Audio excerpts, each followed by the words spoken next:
गुरु रूप में आवाहन। गुरुर्ब्रह्मा गुरुर्विष्णु गुरुदेव महेश्वराय, गुरुदेव साक्षात् परब्रह्म तस्मै श्री गुरुवे नमः। अखंडमंडलाकारं व्याप्तं येन चराचरं तत्पदं दर्शितं येन तस्मै श्री गुरुवे नमः। ओम श्री गुरुवे नमः। आवाहयामि स्थापयामि ध्यायामि पूजयामि ततो नमस्कारं करोमि।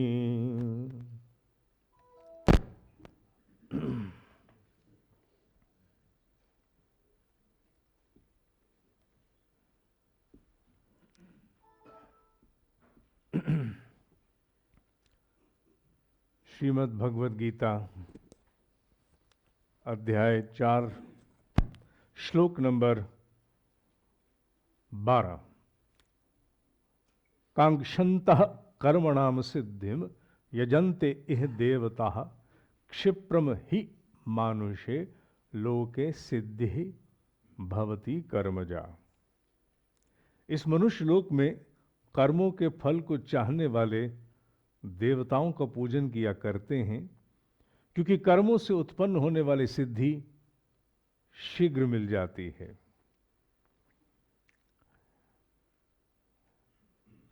गीता कोई कहानी नहीं है। It is not a story. Gita वो अकाट्य सूत्र हैं जिनके माध्यम से कोई बहुत बड़ा वैज्ञानिक अपने शोध के रहस्यों के तथ्य सामान्य जनों तक उनके हित में प्रस्तुत करना चाहता है।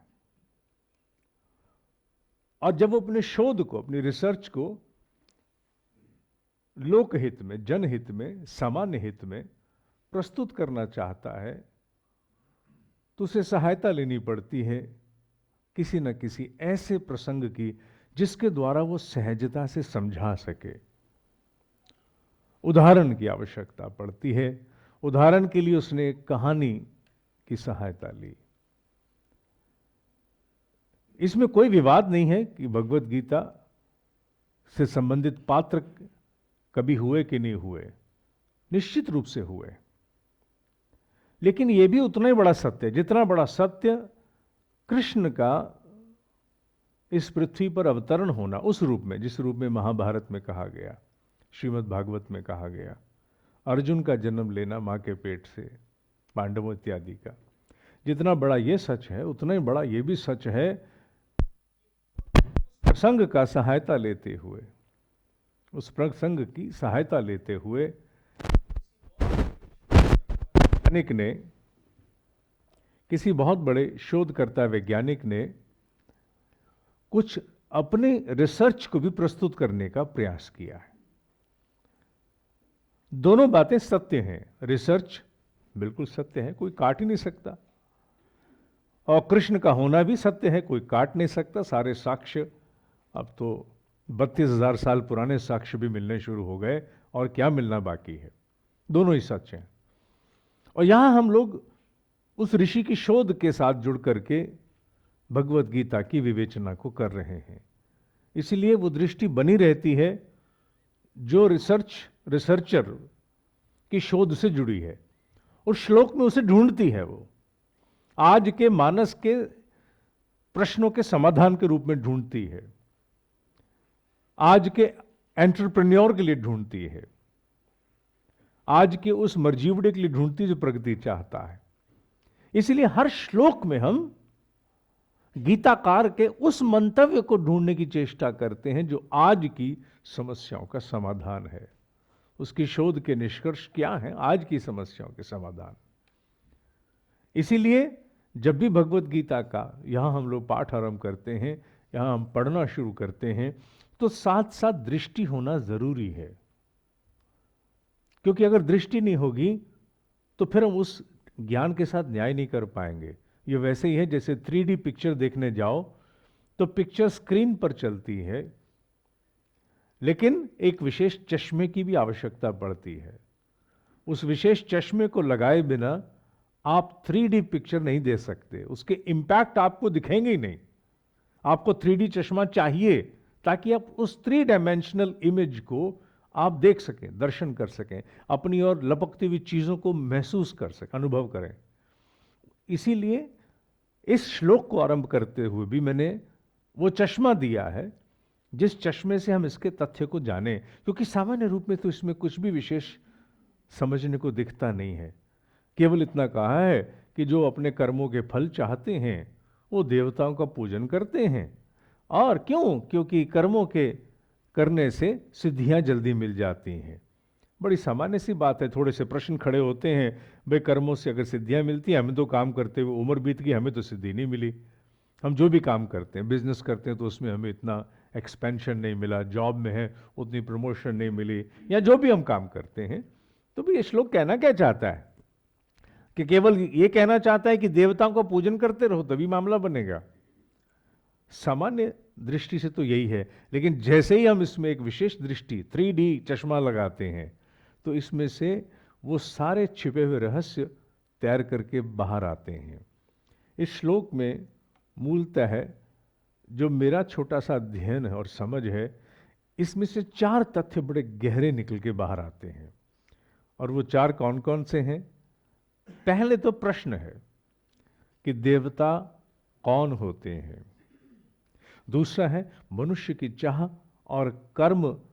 ये पहल गलती से लिखा गया, ये फल है शब्द, क्योंकि गूगल ट्रांसलिट्रेशन से जब आप फल लिखना चाहो तो PHL लिखते हो, तो PHL में ऊपर वाली ऑप्शन पहल की होती है, नीचे वाली फल, तो नीचे वाली चुनी नहीं गई।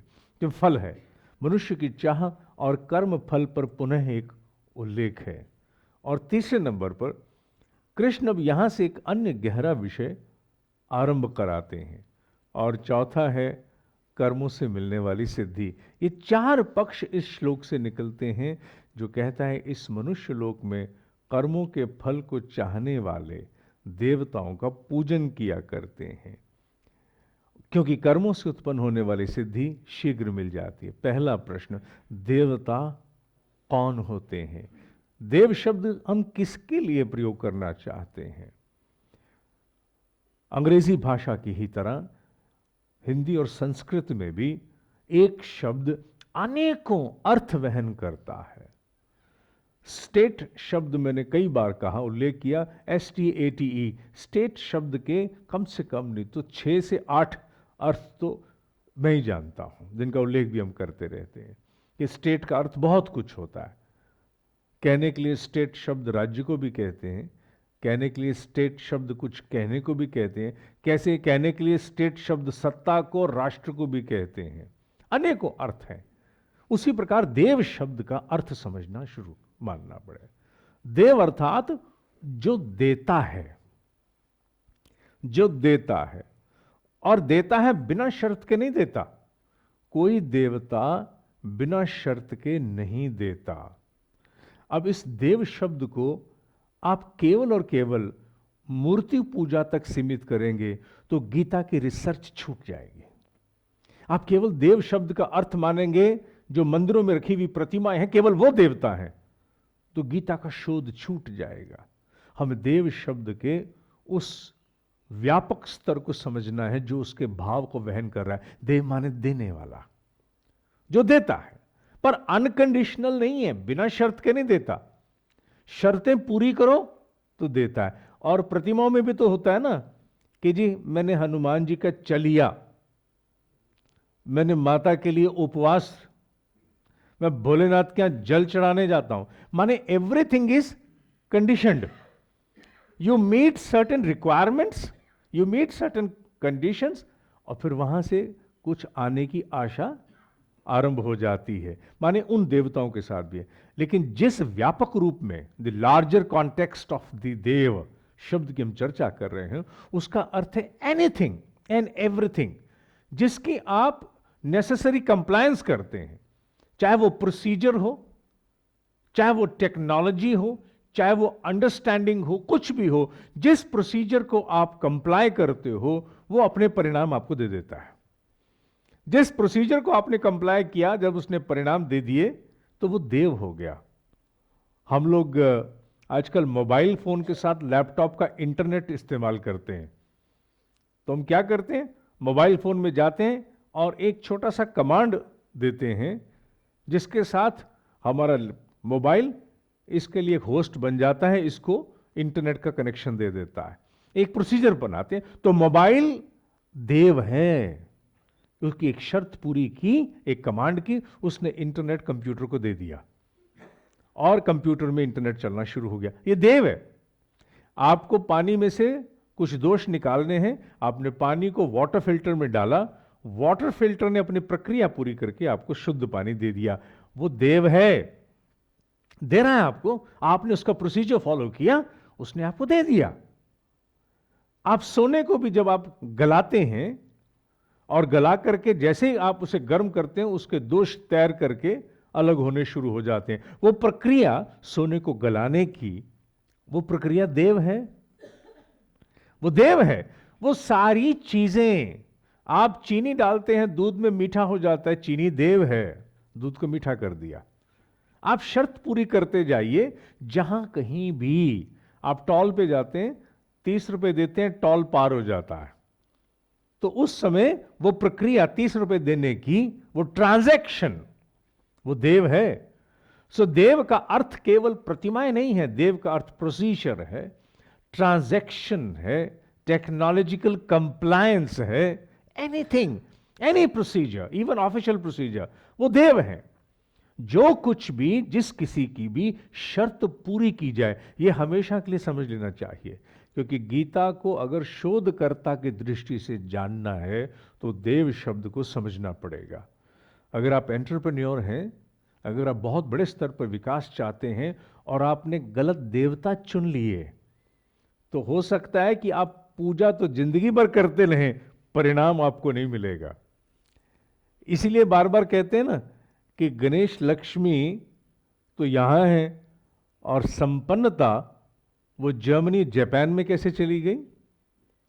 सारे देवी देवता भारत में, दिस इज रियली वियर्ड, सारे देवी देवता भारत में, और जितनी भी संपन्नता है, शांति है, व्यवस्था है, वो स्कैंडिनेवियन कंट्रीज में है, या जर्मनी में है, या ऑस्ट्रेलिया में है, या जापान में है। मैं बाकियों की बात नहीं करता, जितनी मैं जानता हूं उतना।